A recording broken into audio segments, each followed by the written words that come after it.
सुधरता क्यों नहीं? चीन एक तरफ बातचीत का नाटक कर रहा है और दूसरी ओर घुसपैठ की कोशिश भी कर रहा है।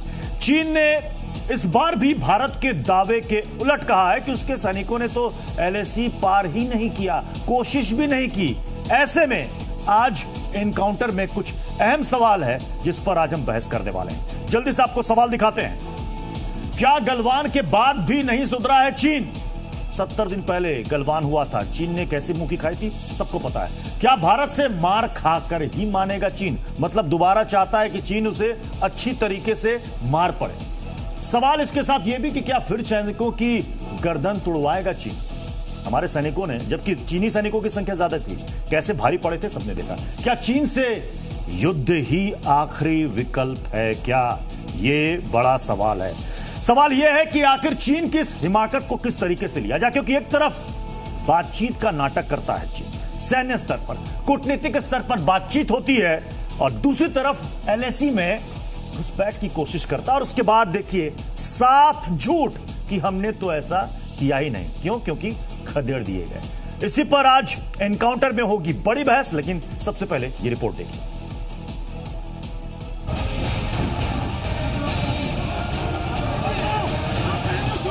गलवान में भारत के बलवान सैनिकों के पराक्रम के आगे चीनी सैनिकों की साजिश नाकाम हो गई। पूरी दुनिया में चीन की थू थू हो गई, फिर भी चीन है कि सुधरने का नाम नहीं ले रहा। गलवान में मुंह की खाने के बाद अब चीन ने पूर्वी पैंगोंग इलाके में घुसपैठ की कोशिश की, लेकिन चीन की हर चाल को नाकाम करने के लिए भारतीय सैनिक चौकन्ने थे। इसलिए पैंगोंग में चीन की घुसपैठ की कोशिश नाकाम रही।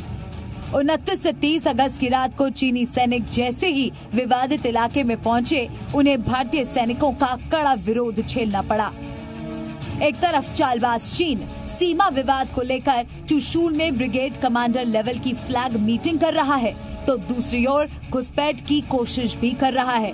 लेकिन भारत अब चीन की हर चाल से वाकिफ है, सावधान है और मुंह तोड़ जवाब देने के लिए पूरी तरह तैयार है। 29 से 30 अगस्त की रात को चीनी सैनिक अगर अपनी साजिश में कामयाब हो जाते तो भारत जिन दो रास्तों के जरिए फिंगर 4 तक अपनी पेट्रोलिंग करता है, उन पर चीन का कब्जा हो जाता। 29-30 अगस्त की रात को चाइना ने एक बड़ा हमला करके स्टेटस को एंटी जो है southern side of Pangong so lake को बंदी करने की कोशिश की। अगर वो वास्तव में इसमें सक्सेसफुल हो जाते तो उनको टैक्टिकल और स्ट्रैटेजिक एडवांटेज मिलता, क्योंकि जो हमारी रोड है दार्कबुक से चुशूल और आगे फुकचे और दमचौक, उसके इंटरफेयर कर सकते थे।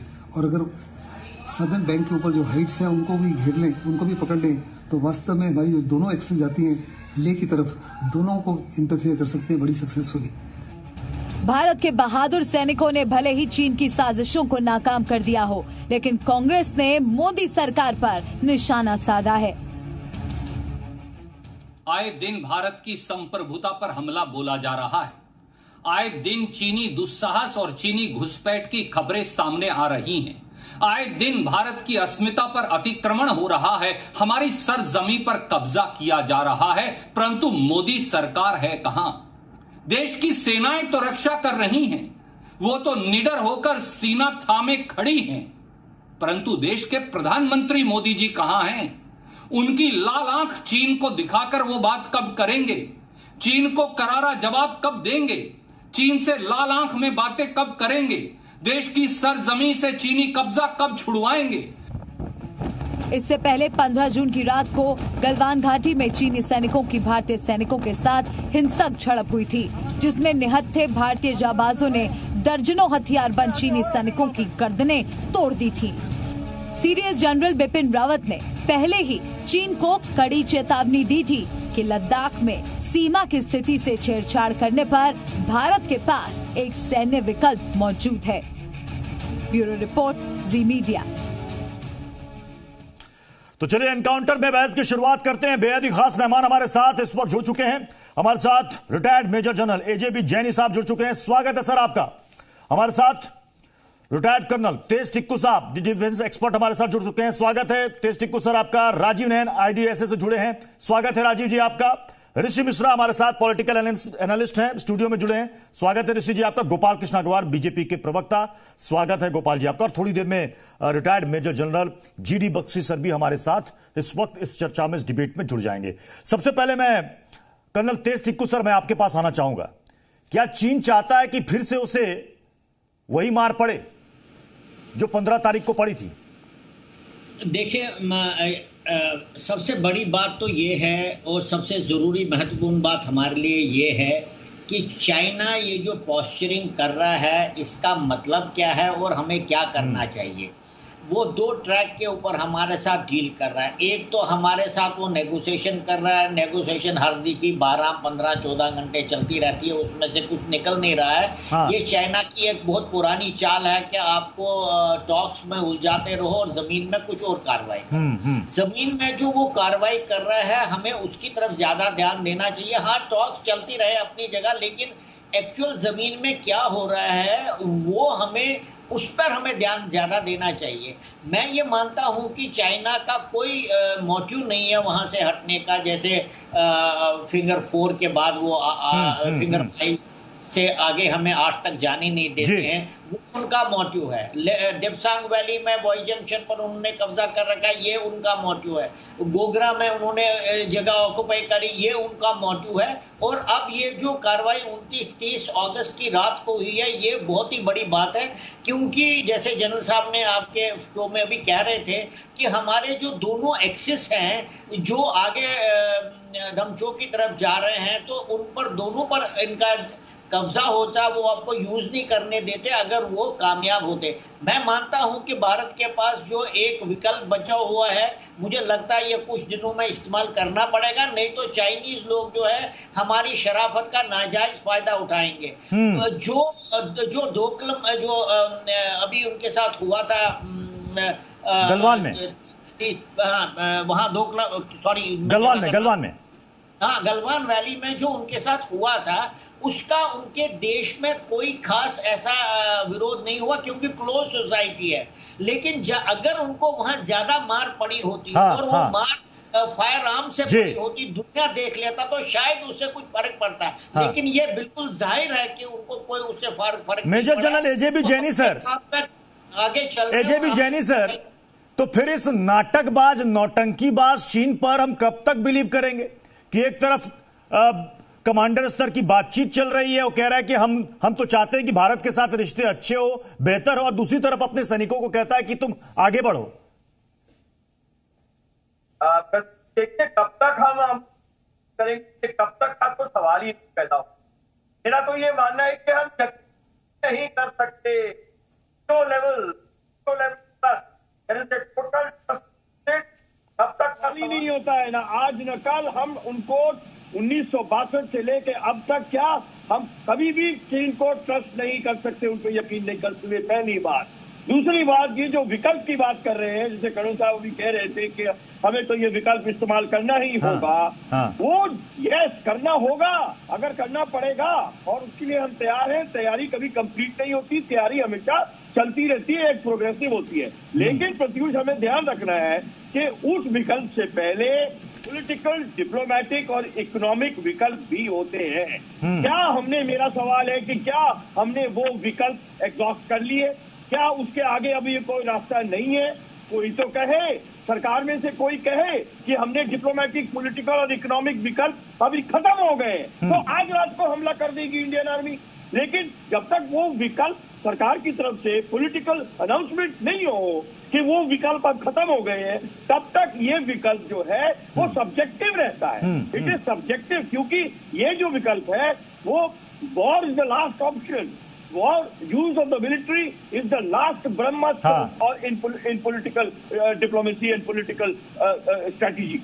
जी गोपाल कृष्ण अग्रवाल जी, देखिए ये बात सीडीएस बिपिन रावत ने भी कही थी, 1 हफ्ते पहले कही थी कि सैन्य स्तर पर, कूटनीतिक स्तर पर हम बातचीत कर रहे हैं, अगर इससे भी चीन नहीं मानता है तो सैन्य विकल्प तैयार है। यही बात यहां पर एजेबी जैनी सर भी कह रहे हैं कि अगर एक बार सरकार कह दे तो फिर तो मतलब चीन की फौज की छक्के छुटाने के लिए फौज तैयार है पूरी तरीके से। फौज तैयार है, यही हमारी शक्ति का कारण भी है। और अगर आप साउथ चाइना में भी देखें तो भारत की नेवी ने भी काफी ज्यादा वहाँ पे अपनी पोजीशन को स्ट्रेंथन किया है। और डिप्लोमेटिकली भी ये कह रहे हैं, इकोनॉमिकली भी हम लोगों ने चीन के ऊपर कई सारे लगभग 100 से ऊपर उसके ऐप भी बंद किए हैं और उसके इंपोर्ट के आइटम्स से। तो यह और ग्लोबली डिप्लोमेटिकली लेवल पे भी पूरे वर्ल्ड से सरकार MEA चर्चा कर रही है। उस सबका भी असर हो रहा है कि चाइना के ऊपर ग्लोबली भी प्रेशर बन रहा है।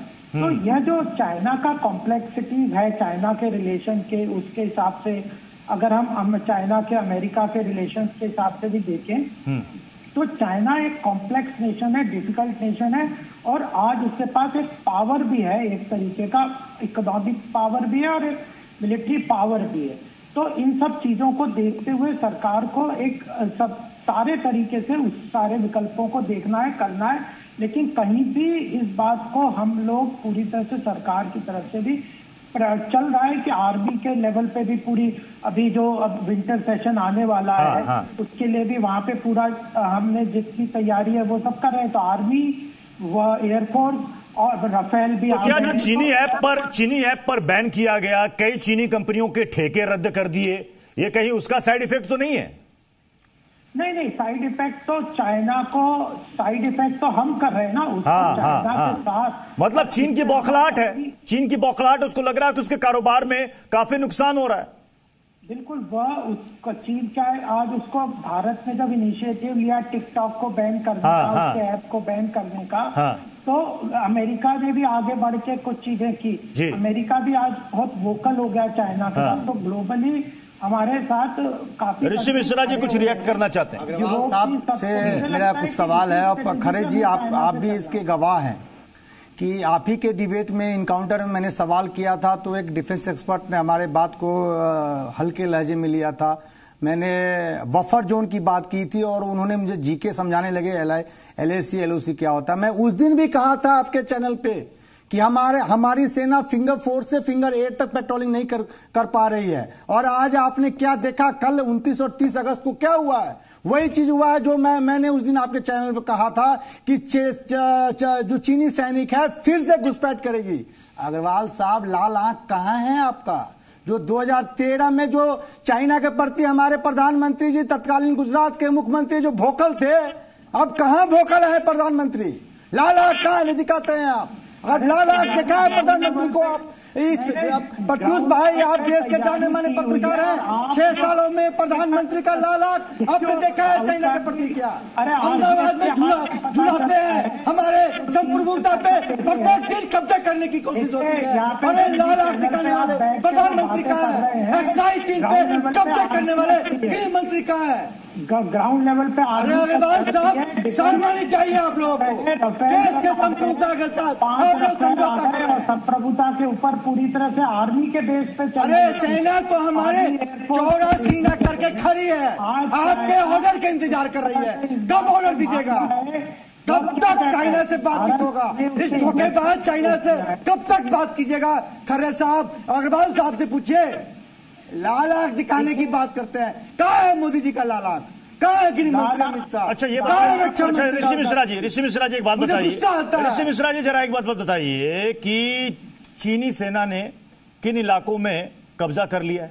अरे सर, मैं खर्रे साहब मुझे बता दीजिए। मैं कह रहा हूँ फिंगर 4 से लेके फिंगर 4 से आगे बढ़। एक सेकेंड। पैंगोंग सो झील के साउथ किनारे पर बढ़ने की कोशिश की, वहां से उनको खदेड़ दिया गया। क्यों कोशिश की? क्या बातचीत? सुनिए। उसके बाद आप जो कह रहे हैं ना कि सरकार इसका जवाब दे, ठीक है, बीजेपी के प्रवक्ता इसका जवाब देंगे। 2003 में क्या हो गया था AK एंटनी साहब? आर्मी ने कल उसके 2003 में क्या हो गया था? काउंटर जवाब है। नहीं, मुझे देखिए,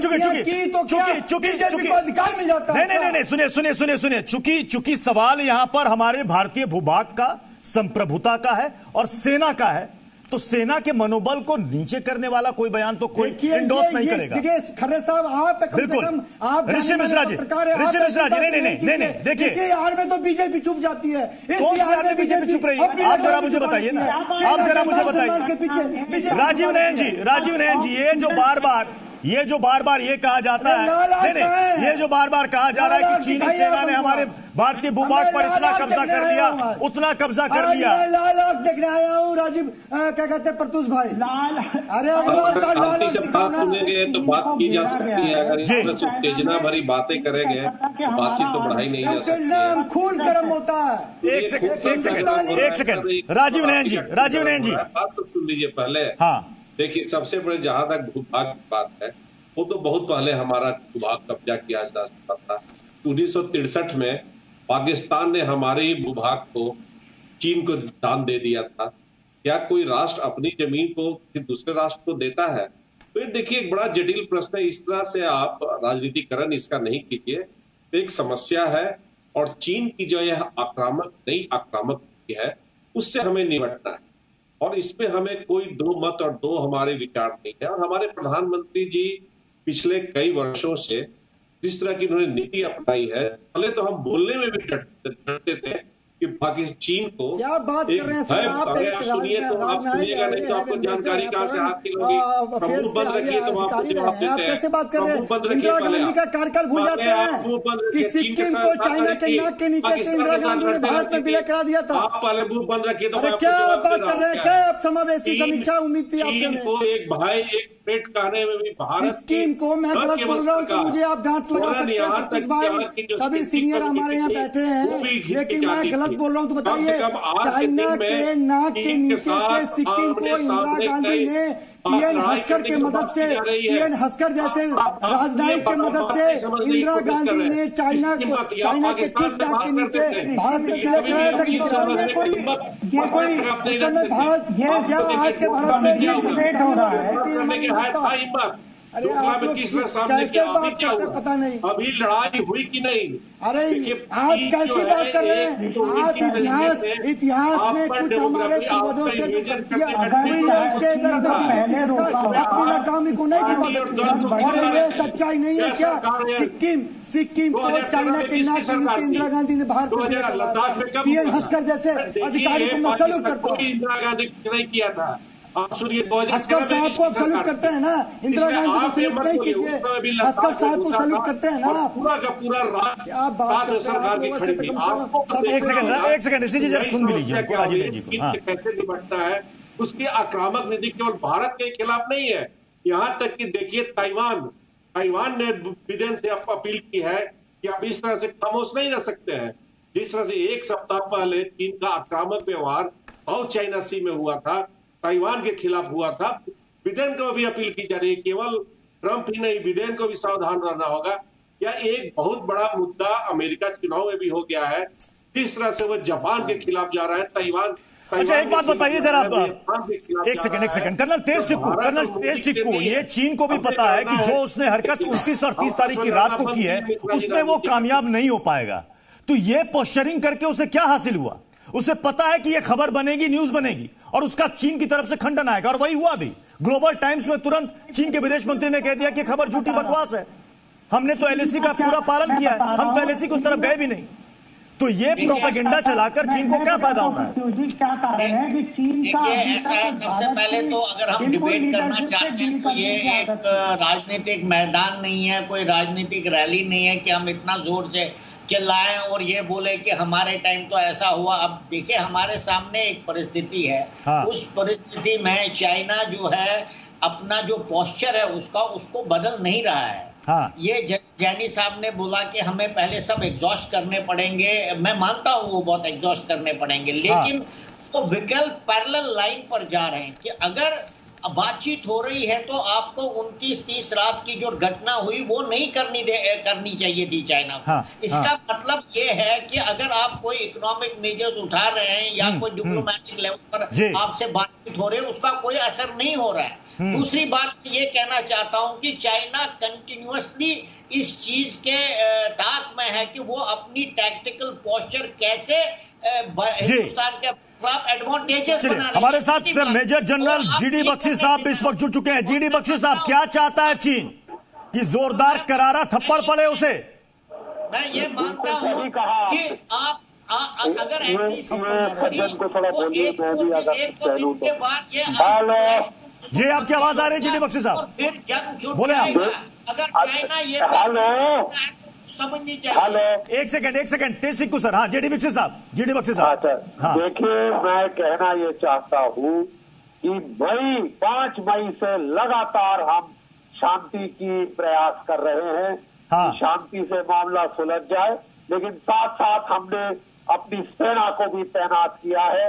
हर प्रयास जो चीन ने किया है उसको विफल किया है, लेकिन अब समय आ गया है कि हम एक रक्षात्मक रिएक्टिव प्रति कार्य करने वाले एक पोस्चर से एक ऑफेंसिव पोस्चर की तरफ जाएं, जिसमें चीन को नुकसान पहुंचे। देखिए, हाल ही में जो जापान के रक्षा मंत्री हैं, उन्होंने साफ कहा है कि जो भी प्रजातांत्रिक देश हैं उनके बीच में एक जो है एक कंसेंसस पैदा हो रहा है कि जब तक चीन के लिए आप भारी कीमत नहीं आप उसको मजबूर करते देने के लिए, कोई वजह नहीं है चीन के पास कि वो अपने आक्रामक तेवर दिखाने बंद करे, दुनिया को दादागिरी दिखाना बंद करे।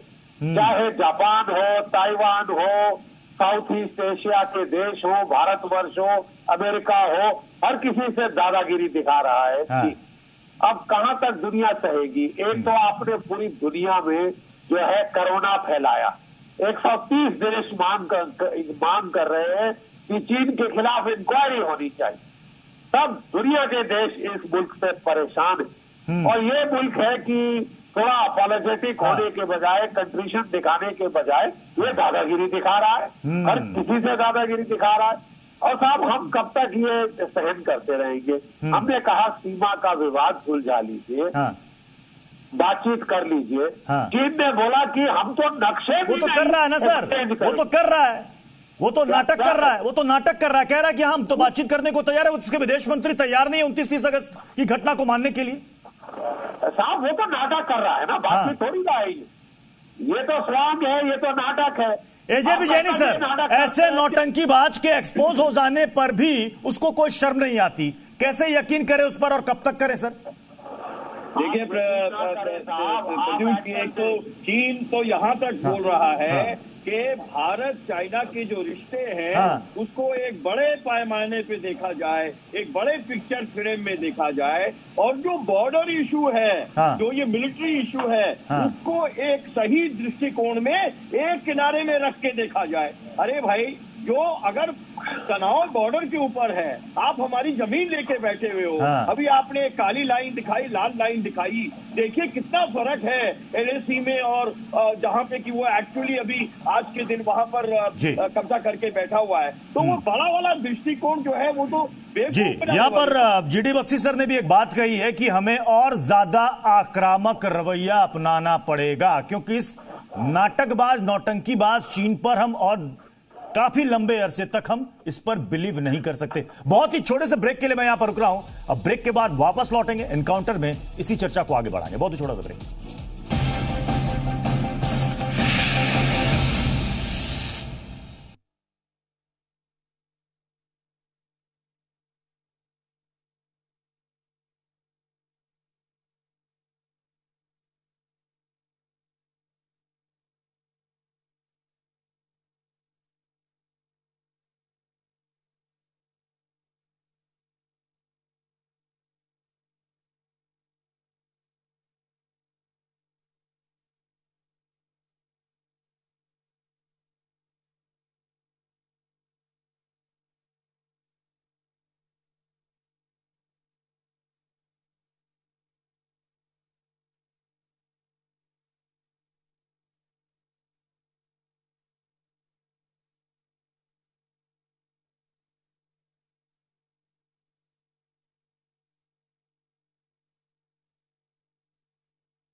प्रस्तुतकर्ता पेट सफा आयुर्वेदिक चूर्ण, पेट सफा हर रोग दफा।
आप देख रहे हैं एनकाउंटर और बहस हो रही है क्या भारत से मार खाकर ही मानेगा चीन, क्योंकि 29 और 30 अगस्त की रात को चीनी सैनिकों ने एलएसी में फिंगर 4 से आगे पैंगोंग सो झील के साउथ किनारे की तरफ बढ़ने की कोशिश की, लेकिन उसे भारतीय सैनिकों ने पीछे धकेल दिया। और इसके बाद विदेश मंत्री का, चीन के विदेश मंत्री का बयान सामने आया कि भारत और चीन झड़प के बीच उन्होंने कहा कि हमने तो एलएसी लाइन ऑफ एक्शन जो एक्चुअल कंट्रोल है उसको हमने तो पार ही नहीं किया। देखिए, चीन की खबर आती है कि 29 और 30 अगस्त की रात को उनके सैनिकों ने कोशिश की, एक दुस्साहस किया, लेकिन पीछे धकेल दिए गए। लेकिन चीन इसको मानने को तैयार नहीं हो, कह रहे कि हमने तो एलएसी पार ही नहीं की। यानी एक बार फिर से झूठ, चीन का एक बार फिर से झूठ। कर्नल तेज टिक्कू जी, जो चीन आखिरी बार 1979 वियतनाम जैसे देश से हार सकता है, 41 साल हो गए उसे युद्ध लड़े हुए, उसमें इतना दुस्साहस कहां से पैदा हो रहा है? देखिए, एक तो पहले मैं ये बात बताऊं आपको, जहां तक चाइना का ताल्लुक है, लाइन ऑफ एक्चुअल कंट्रोल उनके लिए है ही नहीं। हाँ। वो कल बोलेंगे कि लाइन ऑफ एक्चुअल कंट्रोल ले टाउन में है। हाँ। तो उनकी तरफ से वही लाइन ऑफ एक्चुअल कंट्रोल है, क्योंकि उन्होंने कभी ये माना ही नहीं कि कोई लाइन ऑफ एक्चुअल कंट्रोल। जब उनसे पूछा गया आप अपने मैप दीजिए और ये बताइए कि आपके मुताबिक लाइन ऑफ एक्चुअल कंट्रोल कहाँ पर है, पिछले 30 साल से उन्होंने कोई मैप हैंडओवर नहीं किया। तो इस विषय में तो वो बहुत फ्लेक्सिबल है। वो बोलेंगे कल आपके वेस्टर्न लद्दाख या वेस्टर्न रीजन के पास लाइन ऑफ एक्चुअल कंट्रोल, वो उसी पर डटे रहेंगे। प्रॉब्लम हमारी है। हमें पता होना चाहिए कि क्योंकि अगर आप देखेंगे आजादी के बाद जो चाइना और इंडिया के बीच में रिलेशन रही है और जिस प्रकार से हमने चाइना के खिलाफ अपना रुख अपनाया है, और वो रुख अपनाया है अपीजमेंट का। उन्होंने तिब्बत ले लिया, हमने बोला ठीक है वो आपका है। उन्होंने अक्साई चंद ले लिया, हमने कुछ किया ही नहीं, बल्कि बोला वहां तो एक घास का तिनका नहीं उगता है। तो उनकी आदत ये बनी है कि हर टाइम पर जब वो कोई आक्रामक कार्रवाई, तो जीडी बख्शी सर मतलब चीन अपने परसेप्शन के हिसाब से कुछ भी मान ले, दुनिया मान लेगी क्या उसे? क्या हम मान लेंगे क्या उसे? जी तो साहब यही तो आपको चीन को साफ करना है ना, ये बातचीत से थोड़ी ना होगा। हाँ। आपको उसको मिलिट्री लेवल पे, ग्राउंड पे करके दिखाना होगा कि साहब आप इस रास्ते चलते आएंगे, आपको तमाचा पड़ेगा और तमाचा फिर आपको मार के दिखाना होगा। अगर हम अगर धक्का मुक्की में ही लगे रहे और शांति के प्रयासों में लगे रहे तो फिर तो साहब चीन को वो संकेत नहीं जाता ना, उसकी तो हौसला अफजाई होती है कि साहब ये तो कुछ नहीं करेंगे। अब साहब समय आ गया है, हमने पूरा चांस दिया है शांति के प्रयास करते करते, अब तो हाथ आ चुके। एजेबी जैनी सर, इसका मतलब कि अब सिर्फ धक्का मुक्की से काम नहीं चलेगा, गर्दन पकड़ के तोड़नी पड़ेगी, तब समझ में आएगा। बिल्कुल आप ठीक कह रहे हैं, समय तो उसका आ गया है। लेकिन हमको अभी थोड़ी सी क्षमता के ऊपर में ध्यान देना पड़ेगा कि क्या हम ये कर सकते हैं।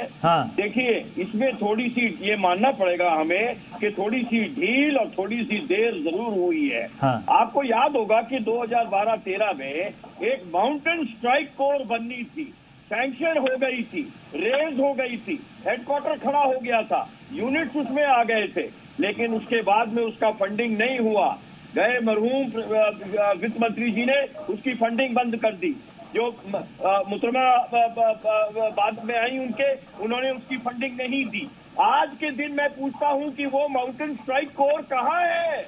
अगर वो माउंटेन स्ट्राइक कोर हमारे पास में होती तो जो बख्शी साहब कह रहे हैं, मैं पूरा सहमत हूं उनसे, हम पक्का मुंहतोड़ जवाब दे सकते थे उनको। लेकिन हमको अपनी क्षमता भी देखनी पड़ेगी, क्या हमारे पास भी इतनी क्षमता आज के दिन है? देखिए, जो हमारा मिलिट्री एक्शन है, मेरा मानना ये है पर्सनली, ये भी डिफेंसिव है, ये भी रिएक्टिव है कि आप और आगे नहीं बढ़ सकते।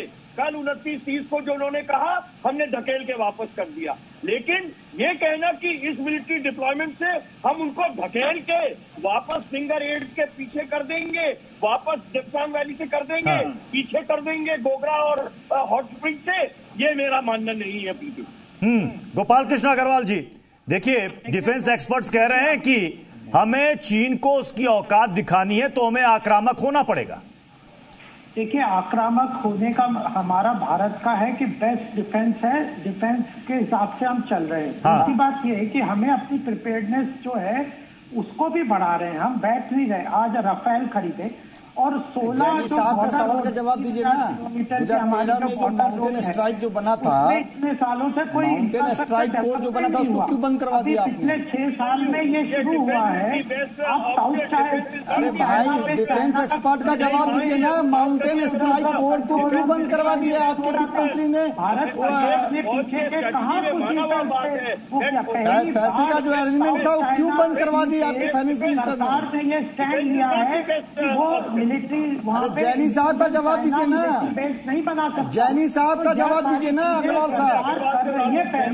अरे जैनी साहब ने जो सवाल पूछा है उसका जवाब दीजिए ना।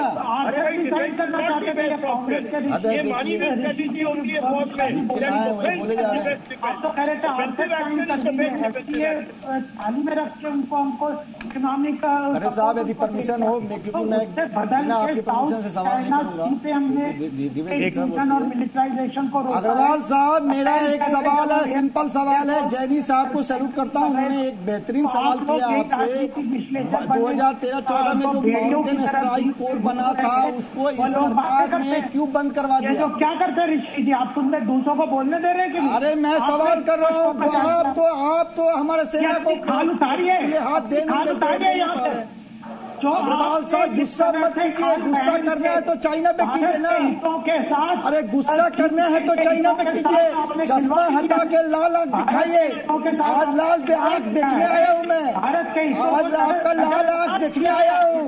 जैनी साहब ने एक बेहतरीन सवाल किया है कि माउंटेन स्ट्राइक कोर जो 2013 में मनमोहन सिंह के टाइम में बना था, उसको क्यों बंद करवा दिए? जब हिंदुस्तान को बताइए, 135 करोड़ देशवासियों को बताइए। आपके राहुल गांधी का विरोध, फिर राहुल गांधी कहा गया, राहुल गांधी के बिना रह नहीं पाते हैं लोग। और वो क्यों नहीं बता रहे कि अरे सवाल जैनी साहब का, राहुल गांधी कहाँ से आ गया? जैनी साहब ने सवाल किया, मैंने सवाल किया भी नहीं है। आप कहोगे कि ये कांग्रेस का घोषित प्रवक्ता है। अरे जैनी साहब देश के हीरो रहे हैं, सैल्यूट करता हूँ जैनी साहब को। थिंक टैंक के हिसाब से काम करते हैं। अरे भाई माउंटेन स्ट्राइक कोर क्यों बंद कर दिए, बता दीजिए देश को। क्यों माउंटेन स्ट्राइक कोर? झूठ बोलने में एक्सपर्ट है। अरे लाल आंख दिखाइए देश को, चश्मा उतारिए और लाल आंख दिखाइए। आज लाल आंख दिखना चाहता हूँ मैं आप लोगों का। अरे कैसे लाल आंख दिखा रहे थे 2013 में, आज चाइना को लाल आंख दिखाने की जरूरत है तो भाषण दे रहे हैं जी हिंदुस्तान पे बैठ के। बन रहे हैं वो पहली बार हमारी सरकार बना रही है। चाइना जो अरे फिंगर फोर्स है हमारी सेना पेट्रोलिंग आगे क्यों नहीं कर पा रही है, जिसको आपके डिफेंस एक्सपर्ट बफर जोन बोल रहे हैं। फिंगर 8 तक प्रतीक भाई आप तो जानते हो, मैं प्रतीक भाई आपसे ही सवाल कर लेता हूं। एक सेकंड राजीव नयन जी एक इन्होंने पॉइंट उठाए, कह रहे हैं कि फिंगर फोर्स आगे पेट्रोलिंग क्यों नहीं कर पा रही है, चीनी सैनिक उसको रोक रहे हैं। लेकिन सवाल राजीव नयन जी यहां पर यह भी है कि इंफ्रास्ट्रक्चर के मामले में चीन ने उस इलाके में बहुत डेवलपमेंट की और ये खुद यूपीए गवर्नमेंट ने यह बात 2003 में मानी थी। बताओ रक्षा मंत्री ए के एंटनी का वो पूरा बयान, वो स्टेटमेंट सब जानते हैं कि क्या कहा गया। उस समय यह कहा गया कि वो ऐसा दुर्गम इलाका है कि हमारी बेस्ट स्ट्रेटेजी यह है कि वहां पर कुछ डेवलप ही ना करे। और उसी दौरान चीन आगे बढ़ते बढ़ते अपने बेस से फिंगर 4 तक सड़क बना लिया। उसके बाद डीएसडीबीओ रोड बना, जिससे चीन में बौखलाहट हो गई है। ये शायद इस मामले में कहीं ना कहीं, ठीक है हम आगे बढ़ रहे हैं, हमने सड़क भी बना ली, सब कुछ कर ली, लेकिन हम उसकी तुलना में इस इंफ्रास्ट्रक्चर के एरिया में हम पिछड़ गए। देखिए उसके पहले हमारी मानसिक, राजीव नयन जी, लगता था कि इंफ्रास्ट्रक्चर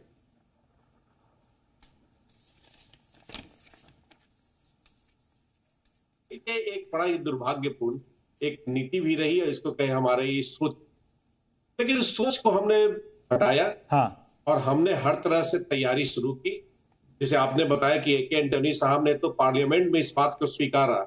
हाँ। ये बेवकूफी भरी हमने बात नीति क्यों सोची। हाँ। तो उसके बाद लगातार सब, अभी ठीक है कांग्रेस ने भी शुरुआत की, लेकिन यह कहना कि यह सरकार ने कहीं उसको रोका, लगातार राष्ट्र पे है। मैं इस पार्टी और उस पार्टी के चक्कर में नहीं पड़ रहा हूं। देश जो है लगातार चीन से किस तरह से मुकाबला आने वाले समय में किया जाए, उसके लिए संकल्पित, उसके लिए पूरे के पूरे कमिटेड है। और कमिटेड है उसमें देखिए कई तरह के हेलीकॉप्टर्स आए, इस हेलीकॉप्टर से आपकी क्षमता बढ़ी है। हाँ। आपकी प्रिसीजन कैपेबिलिटी बढ़ी है कि आप किस तरह से माउंटेन एरिया में भी आप टेक ऑफ कर सकते हैं। पहले आप क्षमता नहीं थी। अभी जो बात आ रही है अखबारों में कि J-20 आगे वो डिप्लॉय कर रहा है, पहले तो J-11, 11, 15 की बात की जब अप्रैल में, तो उस समय अब ला रहा है, तो हमारा भी राफेल आया है, वो भी आ रहा है। दोनों देखिए यूपी ने भी शुरुआत की, तो इसको एक परिणति पर ले गई है यह सरकार। तो पूरा राष्ट्र है हमारी सेना के माउंटेन डिवीजन, कोई इसे बंद नहीं किया गया है, यह चल रहा है, निकट है। कहीं समस्या आती है, कहीं फंड की थोड़ी समस्या आती है, तो उसके बाद उसे फंड दिया गया है, फंड आगे बढ़ रहा है। ऐसा नहीं कि माउंटेन डिवीजन सब कोई जानता है कि तेजपुर की क्या बात है, एयरफील्ड की लाना है, माउंटेन डिवीजन लाना है, उसके बगैर आप इनसे मुकाबला नहीं कर सकते हैं। जीडी बख्शी सर, एक बात तो तय है कि ये 62 का भारत नहीं है, बदलाव बहुत हुए, इंफ्रास्ट्रक्चर उस इलाके में डेवलप भी हुए, और अब चीन की उतनी हिम्मत नहीं रही कि वो हमें आग दिखा सके। ये बात तो चीन खुद भी समझता है। जीडी बख्शी सर, जरा इन सज्जन को बोलिए, थोड़ा एक एक करके बात। जी जी। देखिए मैं कहना ये चाहता हूँ कि बहुत देर से हम चिल्ला रहे थे कि हमारी स्क्वाड्रन स्ट्रेंथ नीचे जा रही है। हमको रफाल जल्द से जल्द लाए, लाइट कॉम्बैट एयरक्राफ्ट जल्द से जल्द लाए। हमारी बोफोर्स तोपों के बदले तोप आते आते 30 साल हो गए। लेकिन फिर भी मैं आपको कह रहा हूँ कि जो फॉरेन थिंक टैंक हैं वो कह रहे हैं कि आज के दिन, हालांकि चीन की ओवरऑल ताकत हमसे कई गुना ज्यादा है, लेकिन जो वो तिब्बत और लद्दाख के फ्रंट पे ला सकता है, हम वहां हमारा पलड़ा भारी है। अगर आज के दिन भी हम लड़ गए तो परिणाम चीन को लेने के देने पड़ जा सकते हैं। एयर पावर में लोकल एज है हमारे पास, जितना आप विलंब करेंगे, जितना आप विलंब करेंगे, चीन अपनी ताकत और यहाँ बढ़ा लेगा। आपको अगर कुछ करना है तो समय पे करिए, इंतजार करते करते सैन्य बजट में बढ़ोतरी करने की जरूरत नहीं है। जो मोदी सरकार 10,000 करोड़ अपने प्रचार पे खर्च कर रही है, क्या उसमें से मोदी जी कुछ काट के या कहीं से अरेंजमेंट करके सैन्य बजट में बढ़ोतरी करें? आज चाइना का बजट, सैन्य बजट देख लीजिए, $270 मिलियन के आसपास है। हमारा सैन्य बजट 70-75 मिलियन के आसपास है। तो कहीं न कहीं चाइना हमारा पड़ोसी है, तो हमें कहीं न कहीं सैन्य बजट बढ़ाने की जरूरत है। अग्रवाल साहब मत बोलिए, आपका लाल आंख देखने लाल आंख दिखा नहीं पा रहे हो आप। मत बोलिए, आपका लाल आंख देखने के लिए परेशान हूँ मैं। आया प्रत्येक जी को कहा था कि लाल आंख देखने को मिलेगा हमको। ये सारे डिफेंस डील, अरे कुछ प्रचार में जितना खर्च करते हैं ना, मोदी जी के ब्रांडिंग में जितना खर्च करते हैं, उतना हमारे सैन्य भाइयों को दे दीजिए। सैन्य का बजट बढ़ा दीजिए। $70 मिलियन कहाँ, $270 मिलियन का चाइना का बजट है। अग्रवाल साहब इकोनॉमिस्ट भी रहे, आप देश में जाने माने इकोनॉमिस्ट भी है। सैल्यूट है आपको, आपके इकोनॉमी जानकारी पे हमें गर्व है। लेकिन आप प्रधानमंत्री जी को सुझाव दीजिए कि सैन्य बजट में बढ़ोतरी किया जाए, क्योंकि हमारा पड़ोसी चाइना भी है, दूसरी तरफ पाकिस्तान से भी हमें लड़ना है। खाना आपके लोगों फिर आप में, तुम्हारे में, देश के मामले में आप तुम नहीं होता है।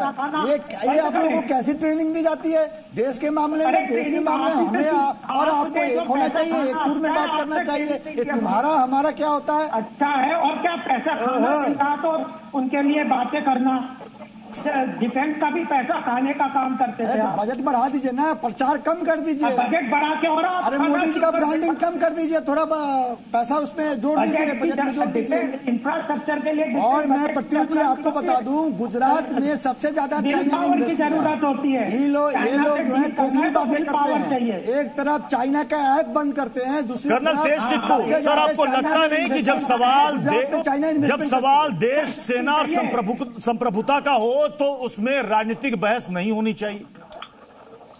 अगर आप राजनीतिक को लाओगे तो वो तो राजनीतिक बहस नहीं, सवाल ये है कि इस मसले पर कम से कम किसी मसले पर कम से कम एक राय तो होनी चाहिए। आप सेना पर सवाल खड़े कर दोगे। खड़े साहब क्यों खड़े साहब? आप एक सेकंड, ज्वाइंट पार्लियामेंट्री मीटिंग नहीं होनी चाहिए, ऑल पार्टी मीटिंग नहीं होनी चाहिए।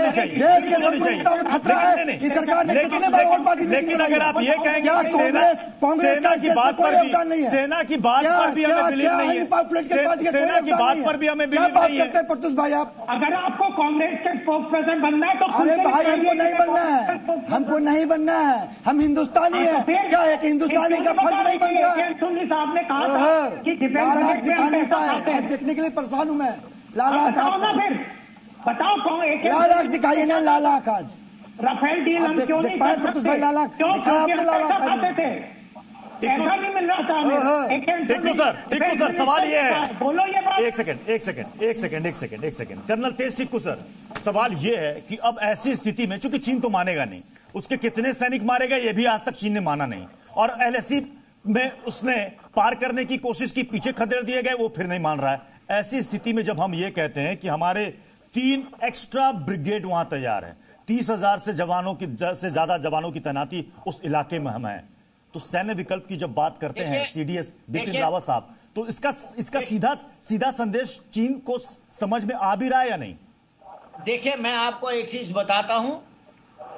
आजकल की अगर आप ओवरऑल इंटरनेशनल सिचुएशन देखेंगे, चाइना टोटली आइसोलेट हो चुका है, और अगर ये युद्ध भारत और चीन के बीच में छिड़ जाता है लाइन ऑफ एक्चुअल कंट्रोल में, ये यहीं तक सीमित नहीं होगा, पाकिस्तान इन्वॉल्व होगा। और मैं आपको ये भी बताता हूं, मुझे बिल्कुल यकीन है इस बात पर कि साउथ चाइना सी भी एक्टिवेट हो जाएगा, फिर चाइना के सामने बहुत बड़ी मुसीबत आ जाएगी। मैं मानता हूं कि उनको कम से कम चाइना को 30 साल का लीड मिल गया, और ये जो लोग कह रहे हैं कि आज आपने ये नहीं किया, 30 साल उनको लीड मिल गया तिब्बत के अंदर अपना इंफ्रास्ट्रक्चर बढ़ाने के लिए। हम तो पिछले 10 साल से ये कर रहे हैं, तो हमारे को तो टाइम लगेगा, लेकिन उसको छोड़ के जो जनरल बख्शी साहब ने बात करी, बिल्कुल ठीक करी। लद्दाख के क्षेत्र में हमारी सेना इस स्थिति में है कि चाइना को सबक सिखा सकती है और सिखाएगी भी। मैं आपको बता देता हूं, ये जो छोटे मोटे इंकर्जन हो रहे हैं, कुछ देर बाद इंडिया इनको एक्सेप्ट नहीं करेगा और उनको आर्म फोर्सेस का ताकत इस्तेमाल करना पड़ेगा। कब तक इंतजार कर रहे हैं? बहुत बहुत शुक्रिया।